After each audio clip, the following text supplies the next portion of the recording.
ఆలకించుడి. కన్యక గర్భవతి అయి కుమారుని కని అతనికి ఇమ్మానుయేలును అని పేరు పెట్టెను.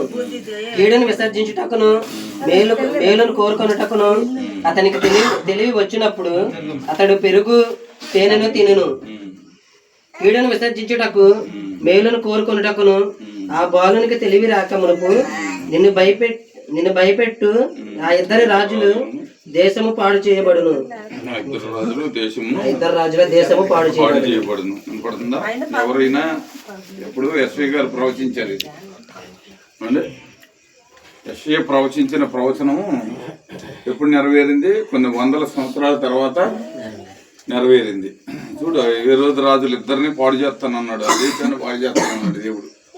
అలాగే ఈ గృహానికి దేవుడిచ్చిన వాగ్దానం ఏంటంటే, ఇమ్మానుయేలు అనే పేరుకు భాషాంతరం ఏంటనగా అర్థం ఏంటి? దేవుడు మీకు తోడుగా ఉన్నాడు గనక. దేవుడు మనకు తోడుగా ఉన్నాడు.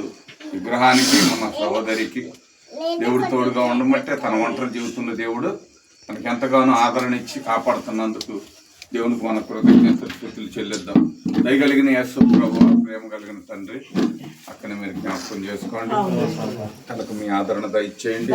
మీరు ఎప్పుడూ తోడుగా ఉండి ప్రభు సహకారిగా ఉండి మీ కుమార్తెకి మీ ఆదరణ దయచేసి కాపాడుతున్న విధానం బట్టే వందనాలు. కుమార్తెలో ఉన్న సమస్త బలహీనతలను మీ నామంలో బంధించండి నాయనా. నొప్పులను మీరు గద్దించండి ప్రభు.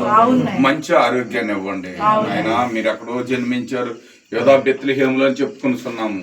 అది ప్రభా ఈ గృహంలో జన్మించాలి. ఈ గృహంలో మీరు తోడుగా ఉండాలి. ఈ గృహం నుంచే ప్రభా అనేకులకి ఆదరణ వచ్చినట్లు ఈ కుమార్తెను మీరు బలపరచుకోండి. ఆయన వాడుకోనండి ప్రభా. అయినా రేపు ఉదయకాలం మేమందరం కలిసి మేము సేవించేటప్పుడు కూడా మేమందరం కలిసి ప్రభా మీ నామానికి మహిమ తెచ్చే బిడ్డలుగా ఉంచి మీ రాజ్యానికి ఉపయోగపడే బిడ్డలుగా మమ్మల్ని సిద్ధం చేయమని మీ కృప ఎల్లప్పుడూ తోడుగా ఉంచండి.